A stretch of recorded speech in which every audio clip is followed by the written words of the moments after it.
வணக்கம் மக்களே! வீட்ல வந்து கன்னி பூஜை நடந்தது. அண்ணன் பொண்ணு வந்து மாலை போட்டிருக்கா ஃபர்ஸ்ட்டு வருஷம்.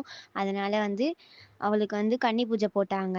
வாங்க அதோட வீடியோவ பார்க்கலாம். முன்னாடி நாளே நானும் அம்மாவும் விளக்கு சாமான்லாம் தேய்ச்சி நல்லா சாமி ரூமெல்லாம் கிளீன் பண்ணி விளக்கு சாமாக்கு குங்கும மஞ்சள்லாம் வச்சுட்டோம். மறுநாள் காலையில வீடெல்லாம் பெருக்கி தொடச்சுட்டு வீடெல்லாம் டெக்கரேட் பண்ணாங்க. தோரணம்லாம் கட்டி வாசல்ல தோரணம், வீட்லலாம் தோரணம் கட்டி எல்லாம் ரெடி பண்ணி பூலாம் கட்டி எல்லாம் எடுத்து வடிச்சிட்டாங்க.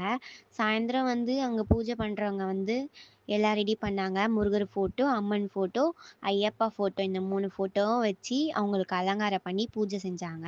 பூஜைக்கு வந்த சாமிகளுக்கெல்லாம் பாத பூஜை பண்ணோம் நானும் அக்காவும். பூஜை பண்ண வந்தவங்க எல்லாமே சாமிக்கு வந்து அந்த 3 ஃபோட்டோக்கும் எல்லாம் ரெடி பண்ணி விளக்கெல்லாம் ரெடி பண்ணி வச்சுட்டாங்க. அதுக்கப்புறம் நிறைய சாமிங்கலாம் வந்திருந்தாங்க. அவங்கலாம் பாட்டு பாடி எல்லாம் முடிச்சுட்டு அவங்க 3 சாமிகளுக்கும் பூஜை பண்ணி தீபதூப ஆராதனையும் பயங்கரமா காட்டுனாங்க. காட்டிட்டு சாமிலாம் கும்பிட்டு முடிச்சதுக்கு அப்புறமா அந்த சாமி எல்லாருக்குமே டிஃபன் வச்சுட்டு இன்னைக்கு பூஜையை முடிச்சுட்டு இந்த மாதிரி யாரெல்லாம் கன்னி பூஜை பண்ணியிருந்தீங்களோ அவங்கெல்லாம் கமெண்ட்ல சொல்லுங்க. இந்த வீடியோ பிடிச்சிருந்ததுன்னா லைக் பண்ணுங்க, ஷேர் பண்ணுங்க, அப்படியே சப்ஸ்கிரைபும் பண்ணிக்கோங்க.